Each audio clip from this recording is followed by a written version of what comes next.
Hello, hi guys! Magandang hapon sa inyo lahat. This is Chimpa Masagari Channel, a faith healer, also matarder. So ngayong hapon, natutugyan natin na sabihin sa iyo ng ating mga gabay. This is Seven Archangels urgent message for the sign of Virgo. So Virgo, welcome to my channel. Ano kaya ang messages, advices, as Virgins ang ating masasagap for today's video? Kanino naman kayang energy or kaganapan sa buhay ng mga Virgo signs ang ating mga hagilap? So guys, once again, this is a Seven Archangels urgent message for the sign of Virgo. This reading is a journey lamang, hindi lahat makaka-resonate. Kunin lamang po makaka-relate sa inyo and comment down below kung kaninong energy ang ating nasagap. And of course guys, maraming salamat sa walang sawang pagsuporta sa aking channel. Lalong-lalo na hindi nag-skip ng ads. Naway pagpalain kayo Diyos at may kapal. So siksik diglig nag-uumapaw manumbalik sa inyo. So guys, umpisahan na natin ang laban. Angel Spirit messages for the sign of Virgo.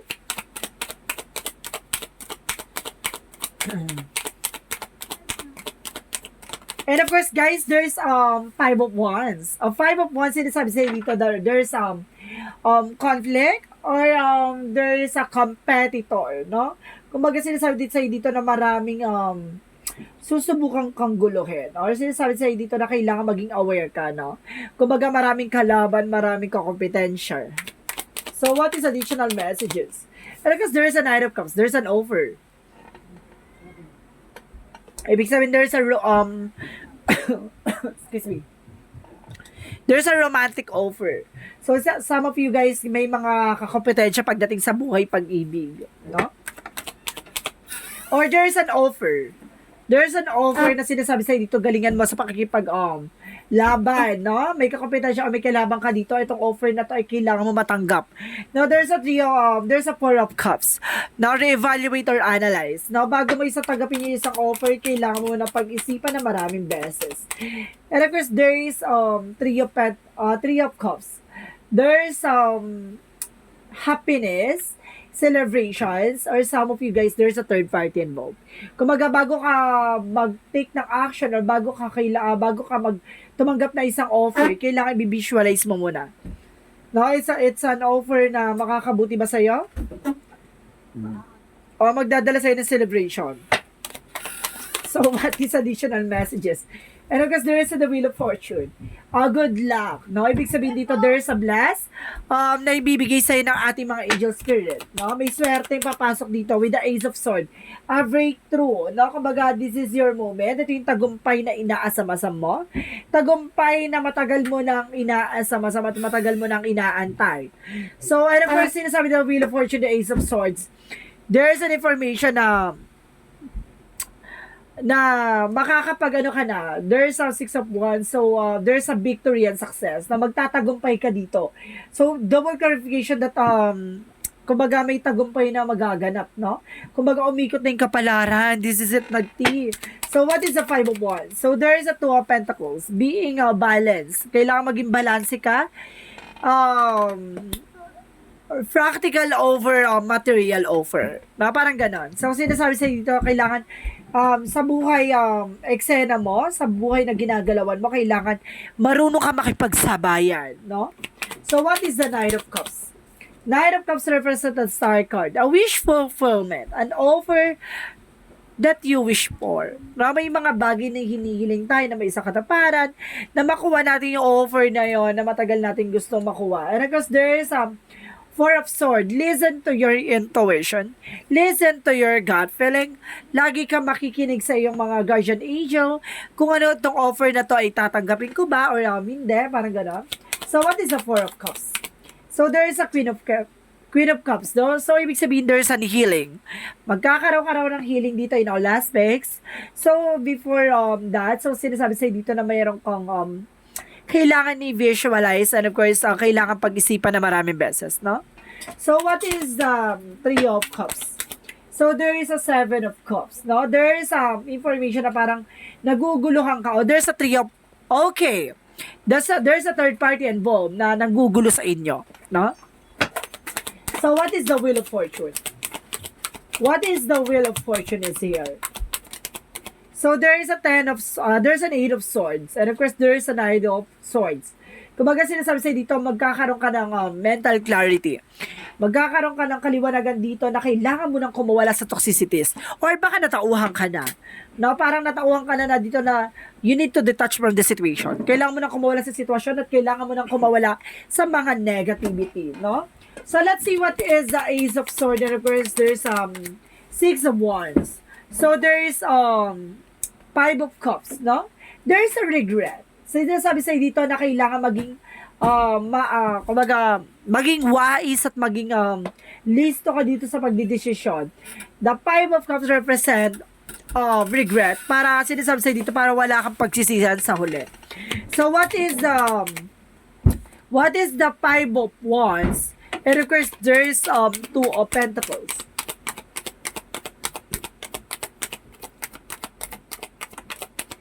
And of course, there is Six of Pentacles. Wow! Magtutuloy-tuloy na lang about sa finances sa'yo. So, sinasabi sa'yo dito na pagdating sa ginagalawan mo dyan, marami kang kompetensya, pero ikaw pa rin ang pasabog dito. Kumbaga, nasa sa'yo pa rin ang huling halakhak. So, what is the Knight of Cups? And of course, there's Star card, and of course, there's the Four of Swords. So, there's a Magician. Kumbaga, in God's perfect time. No? Kumbaga, binigay sa'yo ni God dito with the Magician. Kumbaga, dahil sa intuition na yan, kumbaga, alam mo yung mga bagay na matutupad ngayon with the Star card and of course the Four of Swords, dinadaan siya sa intuitions mo, dinadaan siya sa panaginip mo, kumbaga, dun mo makikita ang kasagutan sa lahat ng katanungan mo with the Magician.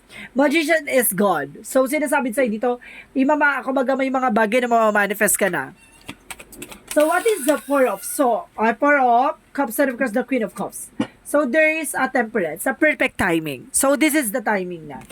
So, what is the Three of Cups and the Seven of Cups? And of course, there is a Three of Pentacles. Collaboration or teamwork, no? So, sinasabi sa'yo dito, there's a right way, no? May mga bagay na binibigay na sa'yo yung tamang daan or tamang way or tamang proseso. So, sinasabi sa'yo dito na, kumbaga, may ibibigay sa'yo si God na, kumbaga, yung paraan no, para malaman mo kung sino yung nanggugulo sa inyo. Parang ganon. Kumbaga, magkakaroon ka na ng signs na makikilala mo na yung third party or may third party ba? Di ba? Para maputol na yung ganong eksena. So, what is the Wheel of Fortune? The Eight of Swords and the Knight of Swords. So, there is a King of Cups. There is a devoted and supportive person. Etong tao na to, kumbaga, itong tao na to ay makukuha mo na. Kumbaga, makikilala mo na siya as soon as possible. Kumbaga, nakawala ka na sa toxic relationship. So, nakawala ka na sa toxicities. Nakawala ka na sa toxic family. Kumbaga, this is the opportunity na ibibigay sa'yo ng ating baraha o ating Panginoon na ating mga gabay na kumbaga this is the moment na ikaw naman yung dapat mahalin. Ikaw naman yung dapat kiligin, hindi lang kiligin, basta harutan. Charis, kumbaga magbibigay sa'yo ng pagbabago, no? Pagbabago na nagdala sa'yo sa nakaraan. Kumbaga, yung mga nangyari sa'yo sa nakaraan, kumbaga, ang layo-layo na sa dating ikaw. Kumbaga, itong tao na to yung magpapatunay sa'yo ng salitang tunay na pag-ibig. So, what is the Ace of Swords, the Six of Wands, and of course, the Five of Cups. And of course, guys, there's sinasabi sa'yo dito, there's an High Priestess. There's an unexpected moment, no? Etong tagumpay na to ay hindi mo, kumbaga, inaadya, no? Kumbaga, sinasabi sa'yo dito na hindi mo to ina-expect. At the same time, kumbaga, kailangan mo munang mag-set ng boundaries at the same time para wala kang pagsisihan sa huli. No, itong tagumpay na to is double clarification of success, kumbaga, breakthrough, kumbaga sinasabi sa'yo dito, makukuha mo what you deserve, pero kailangan mo mag-set ng boundaries. So, what is the outcome? Ang pinaka-outcome is the Moon card, a revelation, no? Maraming revelation, maraming dreams, no? Dreams rather. Kumbaga, wow, wow, my goodness! Lumabas sa chart mo yung star, sun, and the moon. Ibig sabihin, naka-line up sa'yo lahat ng mangyayari. So, the sun and the moon represent our dreams and of course, a success coming true. So, ibig sabihin sa'yo dito, guys, there's Stars, the sun, the moon, ibig sabihin naka-line up. Ibig sabihin, kasi there's a wheel of fortune, a turning event. Ibig sabihin dito, umikot yung kapalaran. Kumbaga, may mga bagay na nangyari sa'yo from the past, nasakta na bigo, nagkaroon ng bankruptcy, nagkaroon ng pagbibitray at pag-iwan sa'yo. So, sinasabi sa'yo dito, at the end of the time, iikot ang kapalaran. Kumbaga, sinasabi na sa Archangel, huwag kang mag-aalala. No, may mga pinagdaanan mo na yan ay kumbaga kinikiliti ka lang. No? Kumbaga kinikiliti ka lang dahil ang pagkatapos ng ngiti ay ano ba yung pagkatapos ng ngiti? Ay pagkatapos ng kiliti. 'Di ba may tawa, may halakhak. Ibig sabihin nasa sayo ang huling halakhak. So additional outcome. Additional outcome. And of course, there's a full card. Sinusubukan ang pananampalataya at tiwala mo kay God. So, sinasabi sa'yo dito, the seventh archangel represent na kailangan mo magtiwala sa process and progress. No? Kumbaga lahat ng mga pinagdadaanan mo ay kumbaga lahat ng mga pinagdaanan mong kahirapan, paghatik, pagkabigo, kumbaga pagkasawi, ay kaakibat na itagumpay sa dulo. So, what is the love oracle card? And of course, there's an hand of the card. So, sinasabi sa'yo dito na sa'yo ang alas. No? Take a chance, risk.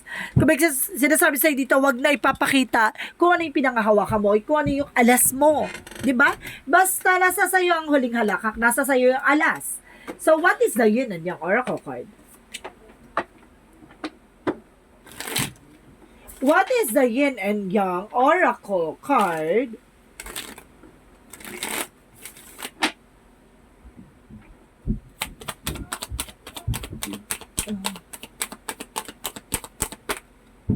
There's a cosmic purpose. O, ibig sabihin dito, there's a life purpose. Kumbaga talaga may purpose sa bawat nangyayari sa buhay mo.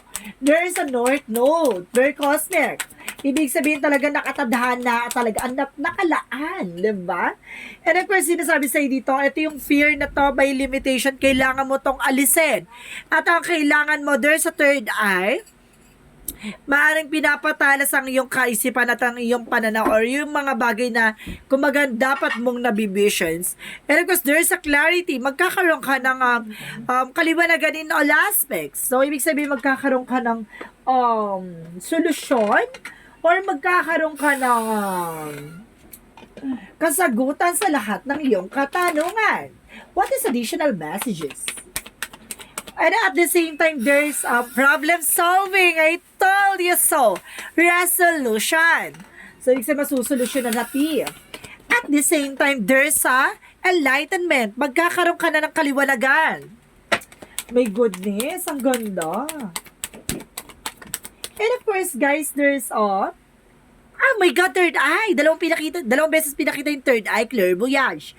Ibig sabihin dito, there's my spiritual abilities. May kakayanan ka raw, no, na masilip yung mga mangyayari sa hinaharap. So, let's see what is the angel's number. Oh my God, there's a 15. I am wise. So, ibig sabihin, kailangan mo maging wise.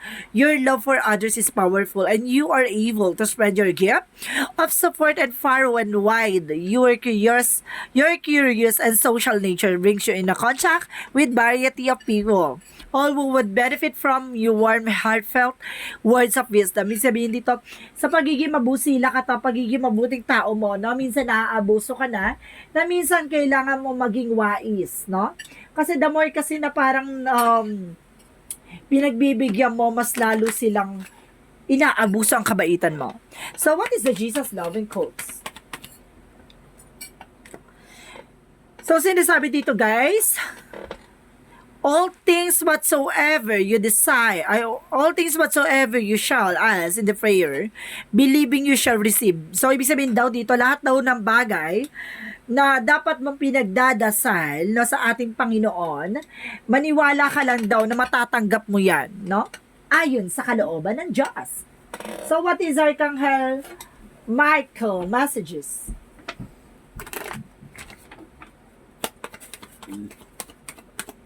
What is Archangel Michael? Be gentle with yourself. Kailangan maging ano ka, no? maging ano ka rin sa sarili mo, wag mong pinupuwersa, wag mong pinipilit yung sarili mo, no? Maging ano ka, maawa ka sa sarili mo para pagbigyan mo yung sarili mo, makahinga sa toxicities. I told you so. Detach from the situation. Kailangan mo nang kumawala sa sitwasyon. Kapag super toxic na ng situation, pag super toxic na ng family, pag super toxic na ng friends, getting away from this situation, kailangan mo kumawala sa sitwasyon na yan. So, what is Arcangel Raphael messages? And of course, fresh air. Kailangan mo ng sariwang hangin, no? Marami ng toxic sa paligid. So, what is the Monsology? What is the Monsology? Be bold and make the first move. Kailangan mong kumilos, gumalaw, no? Sa sarili mong galaw, sa sarili mong gawa. Ikaw mismo dapat kumilos, no? Ikaw dapat mismo ang mag-first move. And of course, conclusion are within reach. Maaring tama yung hinala mo, no? So, what is the energy?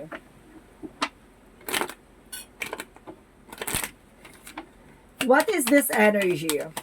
And of course, door to the personal, healing and happiness. Magkakaroon ka doon, may pintuan doon nagbubukas sa'yo sa sariling kaligayahan at kagalingan. And of course, 7 chakra Arcangel Uriel about sa finances. Tutulungan ka raw ng ating Arcangel Uriel about sa finances na pinagdadaanan mo. So, what is additional messages? And of course, there's a support. No? Sinusuportahan ka ng ating mga gabay. Sa bawat ginagawa mo, sa lahat ng pinagdadaanan mo, so, pinatulungan ka ng ating mga gabay. So, what is the chakra? So, sinasabi dito guys, there's an impartiality. Maging balanse ka, no? Maging balanse ka in all things, in all ways, on everything. So, what is the messages of life? What is the messages of life? There's an overcoming. So, sinasabi dito guys, today, in this great school of life, I practice self-discovery by acknowledging that my fears, anger, and ego separate me from divinity. I allow the light to grow inside. The life gives me the power to reign over my inner kingdom. Today, I overcome all that separates me from the light that is truest self. Ibig sabihin nito, kumbaga, may mga bagay na ipapakita sa sayo, no? Ipapakita sa iyo ng ating mga gabay sa sarili mong gawa, sa sarili mong paraan, no? Kumbaga sinasabi sa dito na ipapakita niya sa iyo ang kaliwanagan, no? Marami kang madidiscover sa sarili mo, kaalaman at abilities, and of course, knowledge and thoughts. So, ibig sabihin dito, pinapalawak ka ng ating mga gabay sa lahat ng bagay, no? Pinapalawak at pinapalakas ka. Dahil sa susunod na henerasyon, sa susunod na pagtatagpo, marami ka pang may experience o may encounter na iba't ibang klase ng tao. So, sinasabi sa'yo dito, sinusuportahan ka ng ating mga gabay, huwag kang mag-alala. Marami man taong gusto kang subukan pabagsakin, maraming taong gustong hilahin pababa, no? May pagkakataon mang ang una sa biglang dumating sa buhay mo, pero wag kang mag-alala. Nasa sa iyo ang huling halakhak at nasa sa iyo yung alas. So guys, this is a 7 Archangels urgent message for the sign of Virgo. This reading is a general reading lamang, hindi lahat makaka-resonate. Kunin lamang po ang makaka-relate sa inyo and comment down below kung kaninong energy ang ating nasagap. And of course guys, maraming salamat sa walang sawang pag-support sa aking channel, lalo na hindi nag-skip ng ads. Naway pagpalain ka ng Diyos at may kapal. Siksik liglig nag-uumapaw manambalik sa inyo. Maraming salamat and see you in the next video. Bye-bye and babush.